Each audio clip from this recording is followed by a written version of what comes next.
गरेका छन् र हाम्रै पार्टी पंक्तिमा पनि अध्ययन नगर्ने, आफ्नो काम र जिम्मेवारीप्रति इमान्दार नहुने र जनताप्रति समर्पित नहुने यस्तो खालका भावना प्रवृत्तिहरू देखा परिरहेको सन्दर्भमा तपाईँले जुन किसिमले पहल गर्नुभएको छ त्यो अत्यन्तै सराहनीय छ। यसको म प्रशंसा गर्न चाहन्छु। अब म तपाईँहरूले दिनुभएको विषयमा अबको समाजवादी बाटोको सन्दर्भमा केही कुराहरू राख्न चाहन्छु। आवाज ठिक छैन? साउन्ड सिस्टम एकदम ठिक छ, एकदम ठिक छ। तपाईँहरूले भर्खरै चर्चा गरिसक्नु भएको छ। हाम्रै निकै लामो मेहनतबाट, त्याग, तपस्या, बलिदानबाट हामीले नेपाली समाजलाई परिवर्तन गर्दै गर्दै आजको बिन्दुसम्म आइपुगेका छौँ। हामीले निकै ठुला चुनौतीहरू पार गरेका छौँ। हामीले ज्यानको जोखिम उठाउनु पर्ने शासन सत्तासँगको सङ्घर्षमा, राजनीतिक सङ्घर्षमा, राजनीतिक क्रान्तिमा हामीले अभूतपूर्व सफलता हासिल गरेका छौँ। त्यो पनि शान्तिपूर्ण ढङ्गबाट नै, मूलतः शान्तिपूर्ण ढङ्गबाट नै। र त्यस आधारमा 250 वर्षको लामो वंशलाई, अझै 2000 वर्ष पुरानो सामन्ती शासन प्रणालीलाई हामीले समाप्त गर्यौँ। यो सबै ऐतिहासिक उपलब्धि प्राप्त गर्नुको पछाडि कम्युनिस्ट पार्टीको महत्त्वपूर्ण भूमिका रहेको थियो, लिड रोल रहेको थियो भन्ने कुरामा कसैमा कुनै किसिमको दुविधा रहनु हुँदैन। बाहिर प्रचारमा आए जस्तो, अरू पार्टीले दावा गरे जस्तो त्यो वास्तविकता होइन। किनभने सबै सृजना गर्ने पात्र हामी हौँ, आफै छौँ र हामी जिउँदै पनि छौँ।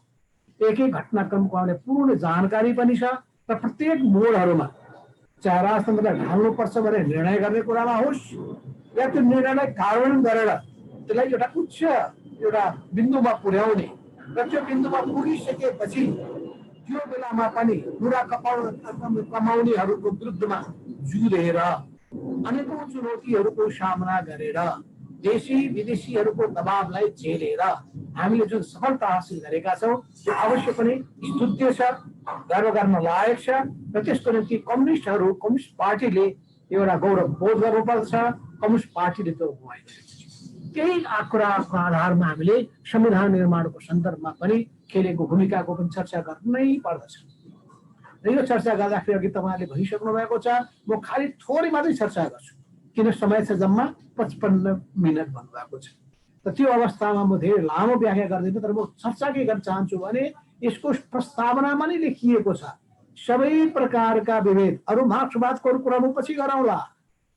यो संविधान सबैको निम्ति बाध्यकारी चिज र सबैको सहमतिबाट अत्यधिक ठुलो बहुमतबाट पारित भएको यो दस्तावेज, यो दस्तावेजको सन्दर्भमा हामी बाधिएका छौँ। यसमा लेखेको छ सबै प्रकारका विभेद र छुवाछुतको अन्त्य गरी आर्थिक समानता, समृद्धि र सामाजिक न्याय सुनिश्चित गर्ने, समतामूलक समाजको निर्माण गर्ने यो सोच राख्दै, सङ्कल्प गर्दै लोकतान्त्रिक मूल्य र मान्यतामा आधारित समाजवाद प्रतिबद्ध रही समृद्ध राष्ट्र निर्माण गर्न, शान्ति, सुशासन, विकास र समृद्धिको आकाङ्क्षा, जनताको आकाङ्क्षा पूरा गर्ने उद्देश्यले नेपाललाई एउटा समाजवाद उन्मुख लोकतान्त्रिक गणतान्त्रिक राज्यको रूपमा हामीले स्थापित गरेका छौँ। यसरी आर्थिक समुन्नति र समृद्धि यसको आधारभूत विषय भएको छ र नेपाली जनताका लागि 30 वटा मौलिक हकहरू र स्वतन्त्रताको प्रत्याभूति गरिएको छ।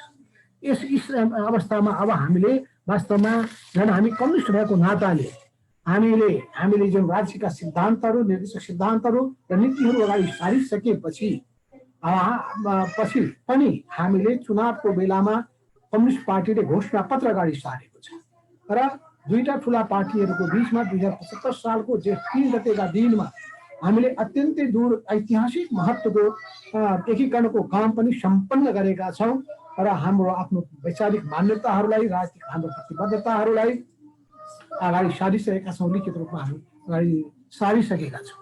त्यस हुनाले कमेन्टहरू अब यसै सन्दर्भमा मैले भन्नुपर्दछ हामीले समाजवाद भनेको के हो, के बुझेका छौँ। सबैभन्दा प्रष्ट हुनुपर्ने आवश्यकता समाजवाद भनेको के हो। यो एउटा पूर्ण विचार व्यवस्थाका साथै एउटा नयाँ समाज व्यवस्था पनि हो। यो पूर्ण विचार व्यवस्थाको साथसाथै एउटा नयाँ समाज व्यवस्था पनि हो र यो अरूभन्दा भिन्न मानव जातिकै इतिहासमा सबैभन्दा पूर्ण सबैभन्दा प्रगतिशील, सबैभन्दा क्रान्तिकारी र सबैभन्दा तुलनात्मक रूपमा तर्क र युक्तिसङ्गत व्यवस्था हो भनेर हाम्रा मार्क्सवादी नेताहरूले प्रश्न रूपमा व्याख्या गर्नुभएको छ। उहाँहरूले प्रश्न भन्नुभएको छ, यस्तो विचार र समाज व्यवस्था हो जो युवा जोश र जीवन शक्तिले ओतप्रोत छ र पहाडलाई गिराउने र समुद्रलाई उल्टाउने भूकम्पकारी शक्तिका साथ सम्पूर्ण संसारमा फैलिँदै गइरहेको छ। बाधा अवरोधहरू पन्छाउँदै कहिले सफलता कहिले असफलता यी सबैको सामना गर्दै अगाडि बढेको छ। यो असफलताको क्षण अहिले मात्र होइन, पहिले पनि कार्ल मार्क्सको समयमा पनि पेरिस कम्युनले भोगेको छ र त्यसका पछाडि पनि तपाईँ हामीले देखेका छौँ 70 वर्षको समाजवाद ढल्दै पनि अनि पुँजीवादी विश्व रमाउँदै पनि नयाँ चुनौतीका साथ फेरि यो अगाडि बढिरहेको छ। त्यस हुनाले साथीहरू, वास्तवमा भन्ने हो भने माओसेतुङले भन्नुभएको एउटा सन्दर्भ मैले चर्चा गर्न चाहन्छु। उहाँले के भन्नुभएको छ भने यो मानव जातिको इतिहास आफैमा पनि आवश्यकताको राज्य, आवश्यकताको अवस्थादेखि स्वतन्त्रता अवस्थासम्म निरन्तर विकासको इतिहास हो। यो इतिहासको यस प्रक्रियाको कहिल्यै पनि अन्त हुँदैन। त्यस हुनाले हामीले प्रश्न हुनुपर्ने कुरा के छ भने यस बीचमा नयाँ र पुरानाको बीचमा र सही र गलतको बीचमा जहिले पनि सङ्घर्ष चलिरहन्छ, यो कहिल्यै खत्म हुँदैन। अझै वर्ग समाजमा त वर्ग सङ्घर्षको अन्त नभए जस्तै जुनसुकै समाजमा पनि नयाँ र पुराना र सही र गलतको बीचमा पनि सङ्घर्ष चलिरहन्छ। यस अर्थमा यस सन्दर्भमा उत्पादनको सङ्घर्ष र वैज्ञानिक प्रयोगको क्षेत्रमा मानव जाति लगातार प्रगति गरिरहन्छ तथा प्रकृतिको निरन्तर विकास भइरहन्छ। यो एउटै स्तरमा रहन सक्दैन, यो कहिल्यै पनि एउटै स्तरमा स्थिर रहन सक्दैन। त्यस हुनाले मानिसहरूले लगातार आफ्नो अनुभवहरूको निचोड निकाल्नु पर्दछ, अनुभवको संश्लेषण गर्नुपर्दछ, नयाँ खोज गर्नुपर्छ, नयाँ आविष्कार गरिरहनुपर्छ, निरन्तर सृजना गरिरहनुपर्छ र अगाडि बढ्दै जानुपर्छ। अब यसैमा प्रश्न खडा हुन्छ कि हामीले त्यस्तो गरिरहेका छौँ त? यो सिद्धान्तलाई हामीले व्यवहारमा रूपान्तरण गरिरहेका छौँ त? अवश्य पनि सबैको हामीले जवाफ दिनै पर्ने हुन्छ। हाम्रो पार्टीको नाम आफैले पनि प्रश्न पारेको छ कि यो कम्युनिस्ट पार्टी हो, नेपाल कम्युनिस्ट पार्टी, र हाम्रो दर्शन पनि क्लियर छ, मार्क्सवादी दर्शन हो र हाम्रो दृष्टिकोण पनि क्लियर छ, मार्क्सवादी दृष्टिकोण। यस अर्थमा हाम्रो दृष्टिकोण भनेको वर्गीय दृष्टिकोण हो। वर्ग भनेको शोषण उत्पीडनबाट पीडित भएका ती सर्वहारा श्रमजीवी जनताको दृष्टिकोणलाई, ती शोषित जनताको दृष्टिकोणलाई सर्वहारा वर्ग दृष्टिकोणको रूपमा हामीले अगाडि सारेका छौँ। त्यस हुनाले हामी सबैप्रति निरपेक्ष हुन सक्दैन। अवश्य पनि समाजप्रतिको हाम्रो दायित्व हुन्छ, सिङ्गो मानव जातिलाई मुक्त गर्ने हाम्रो उद्देश्य पनि हुन्छ। त्यस हुनाले हामी एकातर्फ विश्वभरिका सर्वहाराहरू एक हौ भने नाराबन्दी दिइरहेका हुन्छौँ, तर हामी राष्ट्रवादीका साथसाथै देशभक्तका साथै अन्तर्राष्ट्रवादी पनि हुन्छौँ। नेपालको राजनीतिक इतिहासमा हेर्ने हो भने 2006 सालमा कम्युनिस्ट पार्टीको स्थापना भइसकेपछि उसले 3टा लक्ष्य अगाडि सारेको थियो। एउटा 3टा झन्डा अगाडि सारेको थियो। एउटा देशभक्तिको झन्डा थियो र त्यो देशभक्तिको झन्डा बुलन्द गर्दै जाँदाखेरि समाजको एउटा तबका जो देशभक्तिको भावनाले ओतप्रोत थियो त्यसले कम्युनिस्ट पार्टीलाई देशको रक्षा गर्ने एउटा बलियो सम्बलको रूपमा, बलियो आधार स्तम्भको रूपमा कम्युनिस्ट पार्टीलाई उसले धेरै पायो, विश्वास गर्यो, अहिले पनि विश्वास गर्दैछ। यस अर्थमा आवाज पुगेन भन्ने कुरा छ, आवाज पुग्नु पर्छ। त्यसमा देशभक्तिको झन्डालाई हामीले कहिल्यै पनि छोड्न सक्दैनौँ, तर सँगसँगै हामी संकीर्ण राष्ट्रवादी पनि हुँदैनौँ। हामी अन्तर्राष्ट्रियतावादबाट पनि चल्दैछौँ, विश्वभरिका सबैको मुक्तिको निम्ति पनि लागिरहेका हुन्छौँ, किनभने समाजवाद कुनै एउटै देशको सीमाभित्र मात्र त्यो सीमित रहन सक्दैन र मानव जातिको सुखको भविष्य नै अहिले जोडिएको छ। अझै सिङ्गो विश्व नै एउटा ग्लोबल भिलेज हुन पुगेको छ।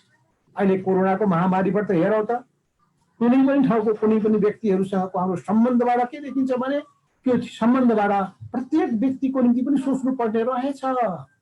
अब खालि धनी मानिसहरूको मात्र स्वास्थ्य राम्रो बनाएर हुँदो रहेनछ, उसमा मात्रै चेतना जगाएर हुँदो रहेनछ। त्यसो भएको हुनाले आम जनताको बारेमा सोच्नु पर्दछ भन्ने जुन कम्युनिस्टको सोच हो, विचार हो, त्यो अब सबैले बिस्तारै स्वीकार गर्दै जानुपर्ने अवस्था बनिरहेको छ। यस अर्थमा मैले भन्न खोजेको कुरा के हो भने समयले के बताइरहेको छ भने समाजवादी दृष्टिकोण राख्नेहरूले, मार्क्सवादी दृष्टिकोण राख्नेहरूमा एउटा सामग्रिक दृष्टिकोण थियो। उसले जनताको जीवनको कुरा पनि सोच्यो, जनताको स्वास्थ्यको कुरा पनि सोच्यो, जनताको चेतनाको कुरामा पनि ध्यान दियो, उसले समाजलाई ध्यानमा राख्यो, उसले जनताको हित र कल्याणलाई केन्द्रबिन्दुमा राख्यो भने पुँजीवादले त्यस्तो सोचेन। उसको नजरमा जनता उसको केन्द्रबिन्दुमा रहेन, मुनाफा मुनाफा मुनाफा। यही हो पुँजीवाद र समाजवादको बिचमा भिन्नता। पुँजीवादले मुनाफालाई केन्द्रबिन्दुमा राख्दछ, समाजवादले जनतालाई केन्द्रबिन्दुमा राख्दछ। कम्युनिस्ट पार्टीले जनतालाई केन्द्रबिन्दुमा राख्दछ। त्यसमाले हाम्रो सिद्धान्त के हो भने पिपुल फर्स्ट। र अहिले यो कोरोनाको सन्दर्भमा भनिरहेको छु, जनताको लाइफ फर्स्ट, जनताको जीवन फर्स्ट। तर पुँजीपति वर्ग के भन्दछ? मुनाफा पहिलो हो। यही फरक छ। र नेपाली समाजमा हामीले यस्ता प्रवृत्तिका विरुद्धमा जुझ्दै आयौँ। हिजो हाम्रो नेपाली समाजको अन्तर्विरोध के थियो? सामन्तवाद र दलाल लोकशाही पुँजीवादसँगको नेपाली जनताको अन्तर्विरोध, प्रधान अन्तर्विरोध थियो। त्यो सामन्तवादको प्रतिनिधि संस्थाको रूपमा हामीले राजतन्त्रलाई देखेका थियौँ। तर हामीले साउन्ड गएन यहाँ आयो साउन्ड होइन, ठिक छ हजुर, अगाडि बढ्नुहोस्।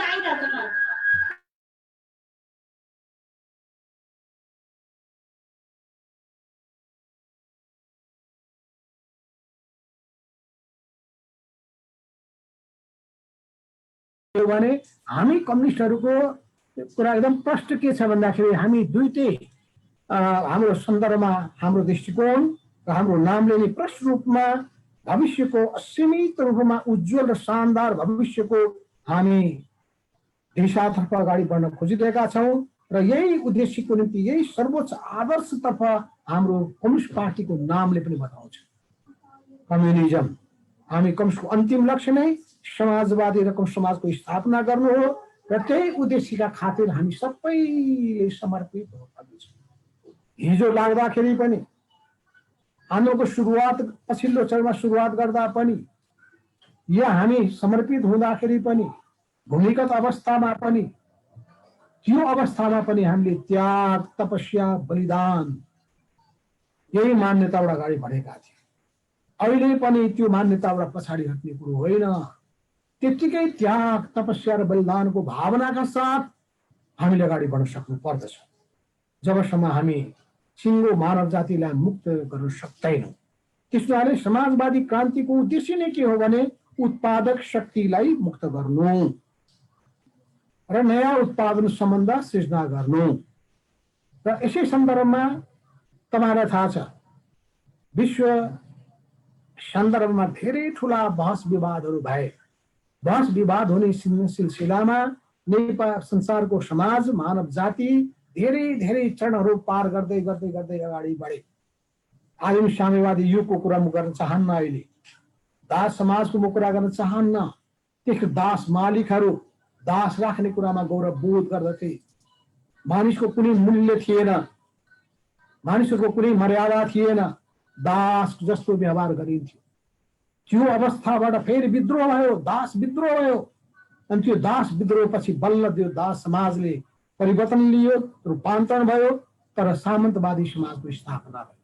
त्यहाँ फेरि सामन्ती ठालुहरू भए, जग्गाका मालिकहरू सामन्तहरूको सामुमा, अनि किसानले अर्धदासको रूपमा भूमि जीवन बिताउनु पर्ने स्थिति बन्यो। त्यसका विरुद्धमा फेरि क्रान्ति भयो र फ्रान्सेली क्रान्ति तपाईँलाई थाहा छ, त्यसले अगुवाई गर्यो, विश्व पुँजीवादी क्रान्तिको अगुवाई गर्यो फ्रान्सले। र त्यहाँको राष्ट्रिय पुँजीपति वर्गले, त्यो बेलाको पुँजीपति वर्ग प्रगतिशील थियो र त्यो पुँजीपति वर्गले सामन्त वर्गको विरुद्धमा जुध्यो, तर त्यसको साथसाथमा मजदुर वर्गले पनि साथ दिएको थियो। अनि यसै कुराको सिलसिलाको सन्दर्भमा तपाईँ हामीलाई थाहा छ कि जब 20औं शताब्दीमा विश्व प्रवेश गर्यो, 19औं शताब्दीमा प्रवेश गर्यो, अनि 1818 पछिको अवस्थामा तपाईँले थाहा छ, मार्क्सको जन्म भइसकेपछि 1848मा कम्युनिस्ट घोषणा पत्र जारी भयो। र त्यो कम्युनिस्ट घोषणा पत्रमा उहाँले विश्वभरिका मजदुरहरू एक हौ भन्नुभयो र उहाँले भन्नुभयो सर्वहारा वर्गले गुमाउनका लागि साङ्लो बाहेक केही पनि छैन, जित्नका लागि सारा संसार छ। जब तिमीसँग केही पनि छैनौ भने, तिमीहरूसँग केही पनि छैन भने तिमी किन आत्तिएका छौ? जब अन्याय अत्याचार भोगिरहेका छौ भने त्यसको सामना गरेर तिमी किन आँट गर्दैनौ? त्यसो हुनाले एउटा भन्ने भनाइ के छ भने गरिबी र पछौटेपन बेठिक कुरा हो, तर यसले परिवर्तनको इच्छा जगाउँदो रहेछ, संकल्प पैदा गर्दो रहेछ र सङ्घर्षको चाहना अनि क्रान्तिको भावना पनि पैदा गर्दो रहेछ र पैदा गराउनु पनि पर्छ। त्यस हुनाले हामीले एउटा राम्रो शक्तिशाली समाजवादी देश निर्माण गर्नका लागि यो तीनटै चिजहरू, वर्ग सङ्घर्षको हतियारलाई, उत्पादन सङ्घर्षको हतियारलाई र वैज्ञानिक प्रयोगको हतियार, तीनटै हतियारलाई उपयुक्त ढङ्गले प्रयोग गर्न सक्नु पर्दछ।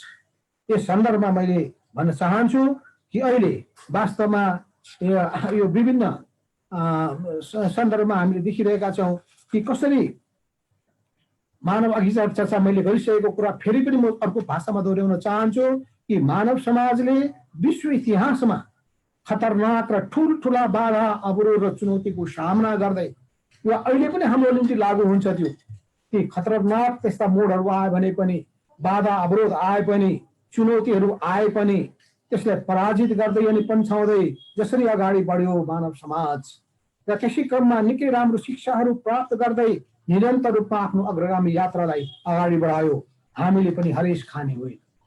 म सबैलाई भन्न चाहन्छु, तपाईँहरूका कतिपय टिप्पणीमा पढिरहेको छु, हरेस खाने होइन, आउँछन् बाधा अवरोधहरू, आउँछन् चुनौतीहरू र त्यसलाई चाहिँ हामीले सामना गर्ने आँट गर्नुपर्छ। पुँजीवाद र समाजवाद यो दुईटाको बिचमा लामो बास चल्दै आएको छ। पुँजीवादले उत्पादन त गर्छ तर आफ्नो मुनाफाका लागि, समाजको आवश्यकताको नाम लिकन, तर त्यो मुनाफाको बाहेक उसको केही पनि उद्देश्य हुँदैन, यी केही उद्देश्य हुँदैन। त्यस हुनाले उनीहरूलाई थोरै मुनाफाले चित्त बुझ्दैन।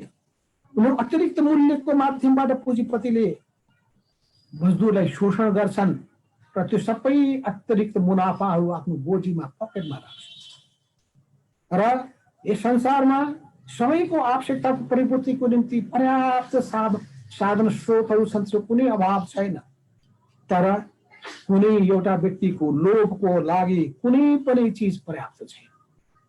लोभको कुनै सीमा हुँदो रहेछ, लोभको सीमै छैन। तर आवश्यकताको परिपूर्ति गर्नका लागि हामीले राम्ररी साधन स्रोतको प्रयोग गर्ने हो भने सबै जनताका आवश्यकताका चिजहरू, व्यक्तित्व विकासका निम्ति अवसरहरू प्रदान गर्ने प्रशस्त सम्भावनाहरू विद्यमान छन्। अब पुँजीवादले समाजवादको बारेमा धेरै समाजवादी देशमा गलत भ्रमहरू पैदा गरेको छ कि कम्युनिस्ट पार्टी भनेको सीमित व्यक्तिको हातमा केन्द्रित व्यवस्था हो, अनि वास्तवमा भन्यो भने पुँजीपति वर्गले के गरेको छ, पुँजीवादले यस्तो नयाँ मानव समाज सिर्जना गरिरहेको छ जहाँ अरबपति र खरबपतिले शासन चलाउने गर्दछन्। प्रश्न खडा हुन्छ कि पुँजीवादले गरिबी र अभावको समाप्ति गर्न सकेको छ? केले भोकमरीको अन्त्य गर्न सकेको छ? के यसले मानव समाजको निम्ति सृजना गर्ने आम नागरिकको निम्ति न्याय दिन सकेको छ? होइन। पुँजीवाद नै त्यो कारण हो जसले यस धरतीमा लाखौं करोडौं महिला र पुरुषलाई असंख्य वेदनामा बाँच्न बाध्य पारेको छ। यी सबै कुराले के प्रश्न पार्दछ भने कि समाजवादको सिद्धान्त लिएर अगाडि बढिरहेको हामीले, समाजवादको मूल्य र मान्यता लिएर अगाडि बढिरहेको हामीले समाजवाद के हो, समाजवादमा का निम्ति हामीले गर्नुपर्ने कुरा के हो, हामीले अहिले लिइरहेका नीतिहरू ठिक छन् कि छैनन्, अब हामीले यत्रो ठुलो ऐतिहासिक अवसर प्राप्त गरेका छौँ, यसको सदुपयोग गर्नुपर्छ कि पर्दैन भन्ने प्रश्नहरू खडा भइरहेको छ। अहिले समाजवाद र पुँजीवादको तुलना हुन थालेको छ। नयाँ विश्व व्यवस्थाको बारेमा चर्चा सुरु भइसकेको छ। कोही कोरोना जसले मानिसको जीवन जोखिममा पुर्याएको छ। अहिलेसम्म भन्ने हो भने झन्डै 2 करोडको संख्या नागेर सभा 2 करोडको संख्यामा मान्छे संक्रमित भइसकेका छन्। झन्डै अब 10 लाख मान्छेहरू मृत्युको अवस्थामा पुगिसकेका छन् र त्यसमा अमेरिकाले लिड गरेको छ। समृद्धिमा लिड होइन, कोरोनामा लिड गरेको छ। आज दोस्रो नम्बरमा पुगिसकेको छ। एकदम प्रतिस्पर्धामा उच्चदै भारत पुगिसकेको छ। सुरु भएको देश चीन, चीनको अवस्था भन्नुहुन्छ भने चीन भनेको 6800 यस सेरोफेरमा मान्छेको मृत्यु भएको छ, त्यो संख्या बढेको छैन।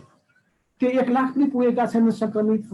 अवश्य पनि प्रकृतिसितको लडाईँ पनि चलिरहन्छ कि मैले चर्चा गरेका थिएँ, प्रकृति र मानवको बीचमा सङ्घर्ष चलिरहेको हुन्छ र मानिसले कहिले पनि प्रकृतिसँग हरेस खाँदैन। प्रकृतिसँगको सङ्घर्षमा उसले सफलता हासिल गरिसार्छ र यो सफलता हासिल गर्नका लागि उसले निरन्तर खोज गर्छ, अनुसन्धान गर्छ र प्रकृतिलाई पराजित गर्ने आफ्नो योग्यता क्षमता प्रदर्शित गरेर जान्छ। र त्यसको निम्ति हामी कम्युनिस्टहरूमा यी सबै गुणहरू हुनु पर्यो, खुबीहरू हुनु पर्यो, जुन गुण खुबीहरू अरू कुनै पनि विचार सिद्धान्त बोक्ने भन्दा त्यो अग्रगामी हुन सकोस्। त्यस हुनाले हामीले आफूलाई सर्वहारावरको अग्रदल भन्ने गर्दछौँ, सर्वहारावरको अगुवा दस्ताको रूपमा हामी दावा गर्दछौँ। सर्वहारावरको अगुवा दस्ताको हामीले दावा गर्नुको अर्थ के हो भने केमा अगुवा? विचारमा अगुवा, कहानीमा अगुवा, दूरदृष्टिमा अगुवा, कार्यान्वयनमा अगुवा, अनि समस्याको पहिचान गर्ने कुरामा अगुवा, मान्छेलाई परिचालन गर्ने कुरामा अगुवा, व्यवस्थापन गर्ने कुरामा अगुवा, परिणाम दिने कुरामा अगुवा, विकासको गतिलाई तीव्र बनाउने कुरामा अगुवा, खोज र अनुसन्धानको क्षेत्रमा अगुवा, सबै क्षेत्रमा राम्रा बानी व्यवहारहरूमा अगुवा, राम्रो संस्कारमा अगुवा, यी सबै चिजमा अगुवा। तर यी सबै चिजमा अगुवा हुन सकेनौँ भने हामी अगुवा छौँ भन्ने कुराको दावा गर्ने कुराको कुनै अर्थ रहँदैन। अवश्य पनि समाजमा संसारमा राम्रा मान्छेहरू पनि छन्, कम्युनिस्ट नभएका मान्छे पनि राम्रा छन्। हामी सबैलाई अपमान गर्दैनौँ, तर सबैका राम्रा कुरा ग्रहण गर्न पनि त्यतिकै हामी तयार हुन्छौँ, किनभने हामीलाई मानिसहरूको आम जनताहरूको चिन्ता छ, चासो छ समाजको रूपान्तरण गर्नु छ। किनभने कार्ल मार्क्सले प्रश्न गर्नुभएको छ, मार्क्सवाद सिद्धान्त के हो? मार्क्सवादको सिद्धान्त के हो?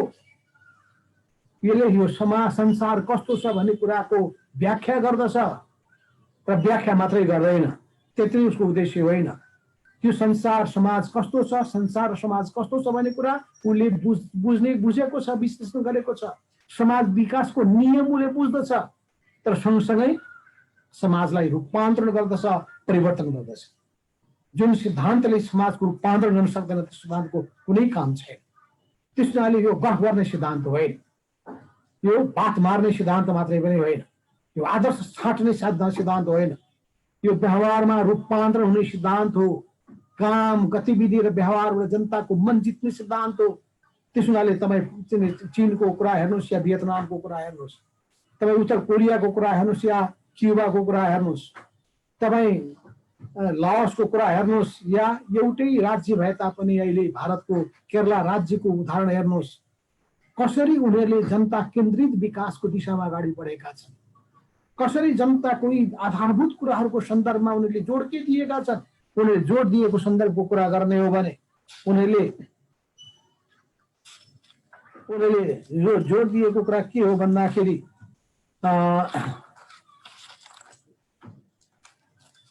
कि इतिहासको रचयिता नै जनता नै। त्यस हुनाले उनीहरू नै इतिहासका सच्चा नायक हुन् र उनीहरू शक्तिका स्रोत हुन्। त्यस हुनाले हामीले सधैँभरि जनताको दुःख र सुखमा सहभागी हुनुपर्छ, जनताको भलाइका लागि एवं इतिहास र जनताको अपेक्षा अनुरूप उनीहरूका साथमा मेहनतका साथ काम गर्नुपर्छ र इमान्दारिताका साथ आफ्नो जिम्मेवारी पुरा गर्नुपर्दछ। उनीहरूले प्रश्न के उनीहरूले त्यसै आधारमा उनीहरू के भनिरहेका छन् भन्दाखेरि हामीले प्रत्येक क्षेत्रमा उदाहरणीय र निर्दयी भूमिका खेल्नु पर्दछ। उद्यमशीलता, इमान्दारिता र सृजनात्मक तरिका अपनाउनु पर्दछ। एउटा भनाइ छ, एउटा भनाइ के छ भने कि असल वस्तु बनाउन पनि फलाम पनि असलै चाहिन्छ। त्यसैले कम्युनिस्ट पार्टी बनाउनका लागि पनि असलै मानिस चाहिन्छ। असल मानिस त्यो काँचो तत्त्व, काँचो माटो बा जस्तो सुकै पनि तपाईँ मूर्ति बनाउन सक्नुहुन्छ, भाँडो बनाउन सक्नुहुन्छ। सादा पाना छ भने, इमान्दार मान्छे छ भने जस्तो सुकै पनि चित्रकारिता तपाईँ भर्न सक्नुहुन्छ। तर असल हुनु पर्यो, असल आचरण हुनु पर्यो, असल भावना हुनु पर्यो, इमान्दार हुनु पर्यो। तर हामीमा त्यो इमान्दारिता अहिले छ कि छैन? कम्युनिस्ट पार्टीभित्र त्यस्ता प्रवृत्तिहरू हामीले हुर्काउनको लागि जोड लगाइरहेका छौँ कि छैनौँ? अहिलेको हाम्रो नेपाली समाज, हाम्रो पार्टीभित्रको अवस्थामा हामीले गम्भीर चिन्तन गरिरहेका छौँ कि छैनौँ? त्यस हुनाले हामी दोषपूर्ण र गलत विचार, विलासी र भ्रष्ट व्यवहार र निष्क्रिय मनोवृत्ति जस्ता यी प्रवृत्तिहरू उच्च कम्युनिस्ट आदर्शसँग मेल खाँदैनन्। हो, यिनै आदर्शबाट उत्प्रेरित भएर यी मैले ठाउँ भनिएका ठाउँहरूमा उनीहरूले वास्तवमा धेरै धेरै चाहिँ मेहनत गरेका छन्। संसारका सामु उनीहरूले उदाहरण प्रस्तुत गरेका छन्। किनभने उनीहरूले पटक पटक भनेका छन् भन्दाखेरि कि life first, people first, not profit first. पुँजीपति के भन्छ? Profit first and capital first. यही हो आधारभूत भिन्नता। त्यस हुनाले हामीले भोकमरी, गरिबी र अभावको अवस्थाको उन्मूलन गर्ने हो। हामीले सबै खालको शोषण, उत्पीडन, असमानता, विभेद, भेदभाव र अत्याचारको अन्त्य गर्ने हो। सामाजिक न्याय, समानता र समृद्धिको प्रत्याभूति गर्ने हो। सबैको व्यक्तित्व विकासमा जोड दिने हो। उत्पादनमूलक र सिपयुक्त जनशक्तिको विकास गर्ने हो। शिक्षा, स्वास्थ्य र जीवनयापन, रोजगारीको सुनिश्चितता गर्ने हो। समाजमा भएका सबै खालका विकृति विसङ्गतिका विरुद्धमा सम्झौताहीन सङ्घर्ष गर्ने हो। सामाजिक, आर्थिक र सांस्कृतिक रूपान्तरण गर्ने हो र सुसंस्कृत नागरिक तयार गर्ने। हामीले आर्थिक र विज्ञान प्रविधिका क्षेत्रमा अभूतपूर्व विकास गर्नका लागि आर्थिक वृद्धिको दरलाई तीव्र बनाउने हो र सबै व्यक्तिमा रहेको उत्पादन गर्ने क्षमता, उत्पादकता क्षमतालाई र उनीहरूको सिपयुक्त खुबीलाई हामीले उजागर गर्ने हो। अध्ययन, अनुसन्धान र खोज अन्वेषणमा जोड दिने हो र हामीले प्रत्येक कामको वस्तुवादी योजना निर्माण गर्दै त्यसको कार्यान्वयन गर्ने, अनुगमन गर्ने, मूल्याङ्कन गर्ने, पुरस्कार र दण्डको प्रणालीलाई अवलम्बन गर्ने काम गर्ने हो। र यी सबै कुराहरूको आधारमा नै वास्तव कम्युनिस्ट पार्टीले जनताको मन जित्न सक्दछ। जनताको मन जित्नु नै हाम्रो मूल उद्देश्य हो। जनताको विश्वास जित्नु नै हाम्रो मूल उद्देश्य हो। हाम्रो पार्टीको सरकारले अगाडि सारेको सुखी नेपाली र समृद्ध नेपालको नारा वास्तवमा सही हो। त्यो सुखी नेपाली र समृद्ध नेपालको नारा अनुरूप हामीले अगाडि बढ्नु पर्दछ। त्यो नारा अनुरूप अगाडि बढ्नलाई जनतालाई हामीले कति सन्तुष्ट बनाउन सक्यौँ सकेनौँ, त्यसको पनि खोज अनुसन्धान गरेर राख्नुपर्छ। त्यसको निम्ति पनि जनताको नाडी छामिराख्नुपर्छ, जनताको बुटुको धडकन छामिराख्नुपर्छ। जनता के भन्छन् त्यो सुन्नु पर्दछ। त्यसैले हामीमा रहने एउटा विशेषता के हो भने हामी आलोचनाबाट डराउँदैनौँ। हामी जनताको गुनासोबाट दिक्क मान्दैनौँ। हामी जनताको विरोधबाट भाग्दैनौँ। हामी जनताको विरोधलाई सुन्छौँ पनि, ध्यान दिन्छौँ पनि, हाम्रो ध्यान आकर्षित गर्ने कुराको हामी सम्मान गर्छौँ पनि, हामी प्रशंसा गर्छौँ पनि, र तर ती सबै कुराहरूलाई एक एक गरेर हल गर्ने उपायको पनि खोजी गर्छौँ। नीतिमा त्रुटि छन् भने नीतिमा सुधार गर्छौँ। संरचनात्मक संरचनामा परिवर्तन गर्नुपर्छ भने संरचनागत सुधार पनि गर्छौँ। कार्यशैलीमा त्रुटि छ भने कार्यशैलीमा पनि हामी परिवर्तन गर्छौँ। त्यसो भएको हुनाले यी सबै चिजहरूको निम्ति हामीले परिवर्तनको निम्ति तयार हुनु पर्दछ। विश्वास गर्न गाह्रो छ। आशिक मल्लजीले भन्नुभयो विश्वास गर्न त गाह्रो त पर्ला, किनभने कुरा त ठुल्ठुला छन्। अथवा व्यवहारमा तपाईँले नदेख्दाखेरि लागेको होला, तर हामी के शानका साथ भन्छौँ भने हामीले शिर नेउराउने कुनै काम गरेका छैनौँ।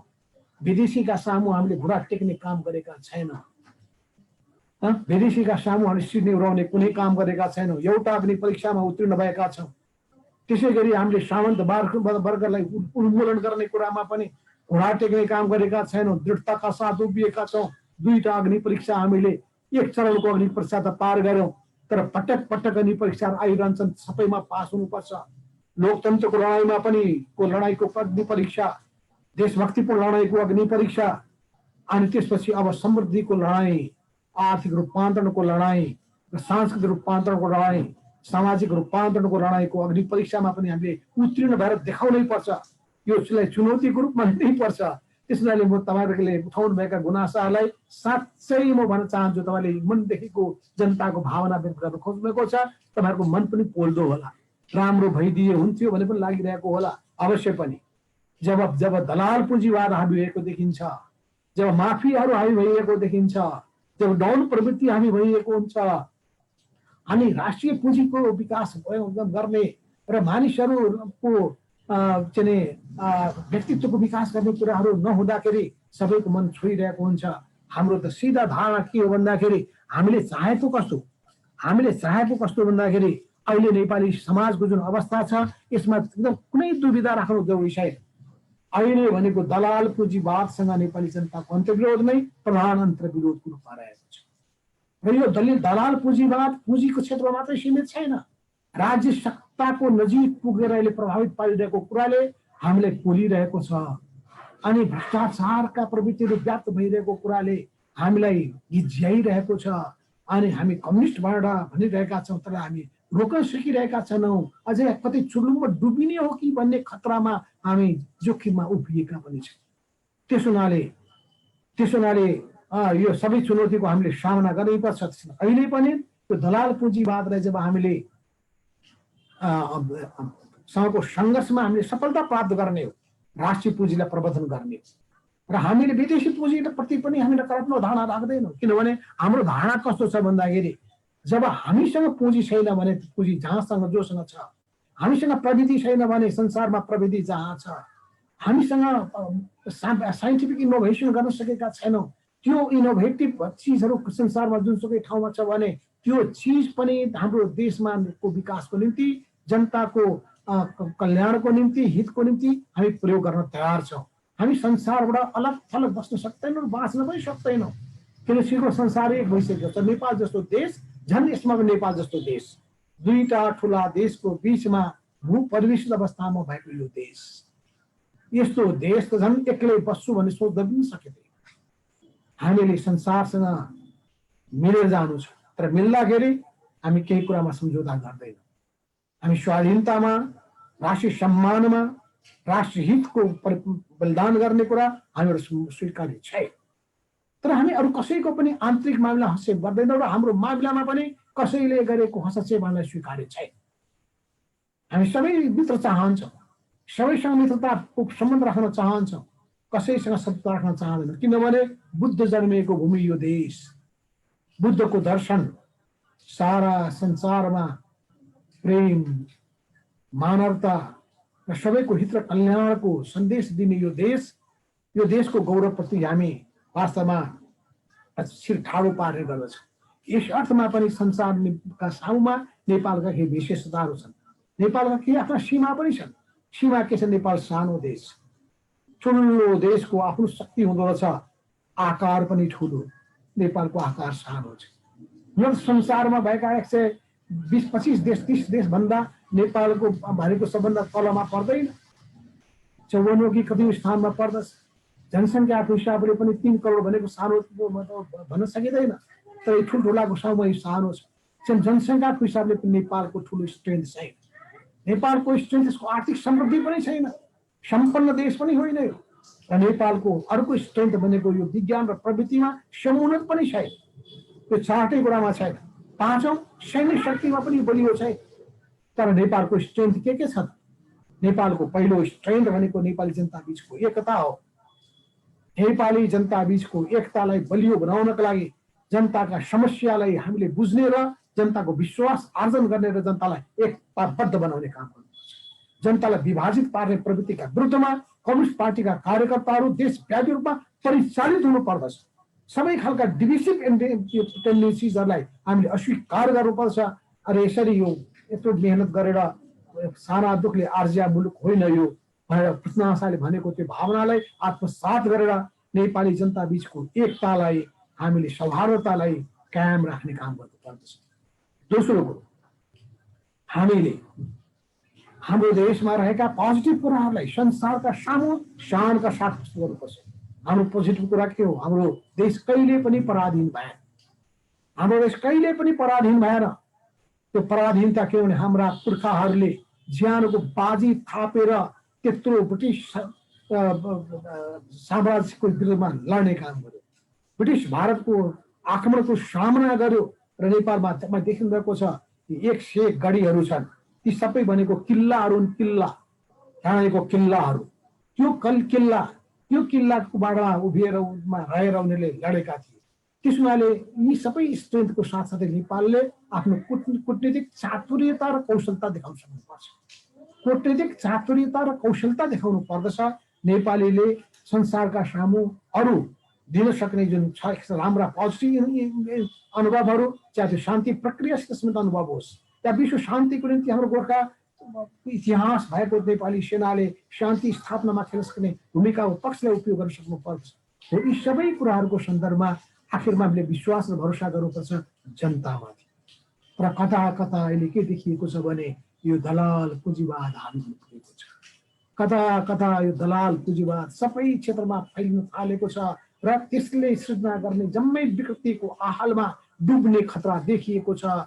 राज्य प्रशासन संयन्त्रलाई आफ्नो प्रभावमा पार्न थालेको छ र नेताहरू निरीह हुने, मन्त्रीहरू निरीह हुने, कतै प्रधानमन्त्री पनि निरीह हुने हो कि भन्ने खालको अवस्था भइरहेको छ। त्यस हुनाले दलाल भन्नुभयो, तस्कर भन्नुभयो, कमिसन खोरहरू भन्नुभयो, या भन्नुहोस् अनेक माफियाहरूको कुरा गर्नुहोस् या बिचौलियाहरूको कुरा गर्नुहोस्, यी सबैको फन्दाबाट, यी सबैको मुठीबाट कसरी हामीले मुक्त हुने हो। त्यस हुनाले तपाईँले भन्नुभयो समाजवादका मूलभूत विशेषताहरू, कि मैले भनिहालेँ अघि नै, तपाईँले चर्चा गरे कि जनता केन्द्रित समाजवादका विशेषता के हुन्छन्। यी सबै तपाईँले आर्थिक क्षेत्रमा गर्नुपर्ने कुरा हामीले अर्थतन्त्रको बारेमा प्रष्ट नीति अगाडि सारेका छौँ। एक समयमा हामीले के भनेका थियौँ तपाईँलाई थाहा छ, एक समयमा हामीले भनेका थियौँ मिश्रित अर्थतन्त्रको नीति भनेका थियौँ। जब जुन बेलामा निजी अर्थतन्त्रले उदार पुँजीवाद हावी भएको थियो, उदारतावाद हावी भएको थियो, त्यतिखेर हामीले उदारतावादको मुकाबला गर्नका लागि मिश्रित अर्थव्यवस्थाको कुरा सारेका थियौँ। त्यो मिश्रित अर्थव्यवस्थाको व्यवस्थालाई कुरा अगाडि सारिसकेपछि हामीले 3 खम्बे अर्थनीतिको कुरा अगाडि सार्यौँ र 3 खम्बे अर्थनीतिले अवलम्बन गर्ने कुराको निम्ति अहिले जसरी जानुपर्ने हो त्यसमा हाम्रो ध्यान अझै पनि जानु जरुरी पनि छ। त्यो 3 खम्बे अर्थनीतिमा निजी क्षेत्र पनि रहनेछ, तर मुख्य भूमिका रहनेछ सार्वजनिक क्षेत्रको अथवा राजकीय क्षेत्रको रहनेछ। राजकीय क्षेत्रको भूमिका कहाँ रहनेछ? जहाँ आम जनता र राष्ट्रको रणनीतिक महत्त्वसँगका जोडिएका विषयवस्तुहरू, त्यसको स्वामित्व, त्यसको सञ्चालनमा राज्यको भूमिका महत्त्वपूर्ण हुन्छ। आम जनताको सरोकारका विषयमा र सँगसँगै राज्यको रणनीतिक महत्त्वका विषयहरूमा, ती सेक्टरहरूमा, ती क्षेत्रहरूमा राज्यको भूमिका महत्त्वपूर्ण हुन्छ। सिङ्गोमा हामी जान्दछौँ कि राज्यको र बजारको दुईटैको समन्वयकारी भूमिकाको पनि आवश्यकता पर्दछ। किनभने एउटा नयाँ मोडेल आयो, चीनले अगाडि सार्यो, तङ सियाओपिङले अगाडि सार्नुभयो र बजार अर्थतन्त्रको कुराले छान्यो। तर बजार अर्थतन्त्रको मतलब बजार र राज्य यो दुईटैको संयोजनकारी भूमिकालाई या दुईटैको बीचमा आवश्यक संयोजनको कुरालाई बिर्स्यौँ भने त्यसपछि कहिले बजार हावी हुन्छ अनि त्यसपछि राज्य भनेको निरीह हुन पुग्दछ। त्यस हुनाले हामीले ध्यान दिनुपर्ने कुरा के छ भन्दाखेरि यो समाजको आवश्यकताको पाटोलाई ध्यानमा राखिकन, आम जनताको हित र कल्याणको कुरा ध्यानमा राखिकन हाम्रै संविधानले अगाडि सारेको शिक्षा अहिले जसको निजीकरण हुँदै गइरहेको छ, त्यो शिक्षालाई हामीले आम जनताको पहुँच पुग्ने गरी शिक्षामा राज्यले टोटल जिम्मेवारी बोक्नुपर्छ र त्यसपछि सीमित क्षेत्रमा मात्रै निजी क्षेत्रलाई त्यहाँ स्थान दिनुपर्छ। अहिलेको अवस्था त्यसभन्दा ठिक विपरीत छ। स्वास्थ्यको कुरो पनि त्यही हो, स्वास्थ्यको क्षेत्रमा पनि त्यही गर्नुपर्दछ। तर स्वास्थ्यमा चाहिँ गरिब मान्छेहरूको निम्ति पहुँच छैन, उनीहरूको बिजोग भइरहेको स्थिति छ। यो स्थितिलाई पनि हामीले परिवर्तन गर्नै पर्छ। त्यसो रोजगारीको सुनिश्चितता गर्नुपर्छ। यो तपाईँलाई थाहा छ कि कसरी जब विश्वमा आर्थिक सङ्कट आएको थियो, पुँजीवादी मुलुकहरू समाजवादको प्रचार प्रसारको क्रममा उनीहरूको शासन सत्ता हालिन थालेको थियो, उनीहरूले समाजवादको विशेषतालाई अङ्गीकार गरे र लोक कल्याणकारी राज्यको परिकल्पनालाई आफ्नो देशमा लागू गर्न खोजे। त उनीहरूका कतिपय पोजिटिभ कुराहरू पनि छन्। त्यो इजरायलकै कुरा गर्नुहोस्, तपाईँ जापानकै कुरा गर्नुहोस्, उनीहरूको सहकारिताको अनुभव पनि लिन सक्नु पर्दछ। त्यसकारण ती अर्को महत्त्वपूर्ण सेक्टर भनेको सहकारी क्षेत्र। यो सहकारी क्षेत्रलाई हामीले त्यति ध्यान दिनु पर्दछ। अनि तेस्रो क्षेत्र भनेको हामीले निजी क्षेत्र पनि, सार्वजनिक क्षेत्र, सहकारी क्षेत्र र निजी क्षेत्र, यसमा विदेशी पुँजीको पनि आवश्यक हामीले परिचालन गर्न सक्नुपर्छ। यो सबैको सन्तुलन गरेर हाम्रो देशको सन्दर्भमा चर्चा गर्ने हो भने अर्थतन्त्रको प्राथमिकता कृषिले लिनेछ। कृषि नै हाम्रो देशको अर्थतन्त्रको यो आधार स्तम्भ हुनेछ, मेरुदण्ड हुनेछ, फाउन्डेसन अफ नेप्लिज इकोनोमी। त्यसो कृषिको आधुनिकीकरण, व्यावसायिकरण र यान्त्रिकीकरण गर्ने कुरामा जोड दिनु पर्दछ। राज्यले किसानको उपज अहिले के भइरहेछ, दुध उत्पादन गर्ने किसानले बरु दुध पोखिदिन्छ, तर त्यो आम खान नपाएका पौष्टिक आहार विहीनहरू कहाँ पुग्दैन। अनि उनीहरूले उत्पादन गरेका चिजहरू त्यतिकै बजारमा फालिन्छन्, समुद्रमा फालिन्छन्, पुँजीवादी मुलुकमा भए जस्तो। त्यसमा ध्यान जाँदैन। त्यसले भक्तजी तपाईँ हाँस्दै हुनुहुन्छ, अझै 46 मात्रै भएको छ, म घडी हेरेर बोल्दैछु। त्यसमा अहिले ठ्याक्क 55 मिनट 50 मिनट भन्नुभएको छ, 5 बजेर 55 मिनटमा मेरो आफ्नो कुरा सकिन्छ। 50 मिनट प्लसमा हेरेर हाँसेको। ए ल ठिक छ ठिक छ। म त अलि समय जाँदैछ ठानु है क्या केही छैन। प्रश्न सोध्नुपर्छ अहिले तपाईँलाई नि त्यही भएर। म त यहाँ घडी हेरेर बोल्दैछु। त्यसो भएको हुनाले बोल्नुपर्ने कुरा त धेरै होला। मेरा नोट्समा पनि धेरै नोट्स गरिरहेको छु मैले, 2 घन्टालाई पुग्ने, अनि त्यसबाट छाट्नुपर्ने मात्रै छ ती कुराहरू। यो अब 5 देखि 10 मिनेटमा। त्यसो भएको हुनाले मैले पहिलो कुरा भने नेपालको अर्थतन्त्रको सन्दर्भमा agriculture should be the foundation of Nepali economy. यसमा हाम्रो सहमति छ कि छैन? त्यो हो भने के गर्दाखेरि त्यो फाउन्डेसन हुन सक्दछ? के गर्दाखेरि किसानहरूको आम्दानी बढ्न सक्दछ? कसरी चीनले आधुनिकीकरणमा जाँदाखेरि पहिले ग्रामीण क्षेत्रलाई, कृषि क्षेत्रलाई पहिलो प्राथमिकता दियो र पहिलो केही वर्ष आफ्नो सम्पूर्ण ध्यान, एकाग्र ध्यान भनेको एग्रिकल्चर डेभलपमेन्टमा लगायो। अनि किसान त्यो क्षेत्र आउने बित्तिकै किसानहरूको एउटा ठुलो हिस्सा त्यही आफ्नो रोजगारी त्यही पाउनेछ, उत्पादनमा वृद्धि हुनेछ, अनि आफ्नो अर्थतन्त्र अगाडि बढ्न सकिन्छ। दोस्रो कुरो, नेपालको अर्थतन्त्रको दोस्रो पक्ष छ। त्यो दोस्रो पक्ष के हो भन्दाखेरि हामीले ध्यान दियौँ, यहाँ नेपालको growth of engine of growth, नेपालको अर्थतन्त्रलाई गति प्रदान गर्ने, नेपालको अर्थतन्त्रको विकास दरलाई एकदम तीव्र बनाउने, जम्प गर्ने, त्यो दुईटा क्षेत्र छ। त्यो एउटा क्षेत्र भनेको हाइड्रो पावर हो र दोस्रो भनेको पर्यटन हो, टुरिज्म हो। त्यो टुरिज्म प्रमोसन गर्न, हाइड्रो पावर प्रमोसन गर्न हामीले कतिको ध्यान दिएका छौँ? किन हामी सम्पूर्ण स्रोत साधन, बरु त्यहाँ विदेशी पुँजी छ भने, स्वदेशी पुँजी छ भने, विद्युत प्राधिकरणको पैसा छ भने, नेपाल सरकारको रकम छ भने हामी त्यहाँ लगाउने कि कहाँ लगाउने? हामी कम्पेरिटिभ एडभान्टेजको क्षेत्र खोज्दैनौँ। हामी कस्ट र बेनिफिटको एनालिसिस गर्दैनौँ। हामी कुन माइले लगाउने, कुन पछि गर्ने भन्ने कुराको प्राथमिकता क्रम छुट्याउँदैनौँ। फलस्वरूप जुन हामी प्रोजेक्टको सेलेक्सन गर्छौँ त्यहाँ त्रुटि गरिरहेका हुन्छौँ। त्यस हुनाले हामीले यो दुईटा सेक्टरको समग्र विषय हामीले विकास गर्न सक्ने हो भने हामीले पेट्रोल डलर कमाए जस्तै हामी वाटर डलर कमाउन सक्दछौँ।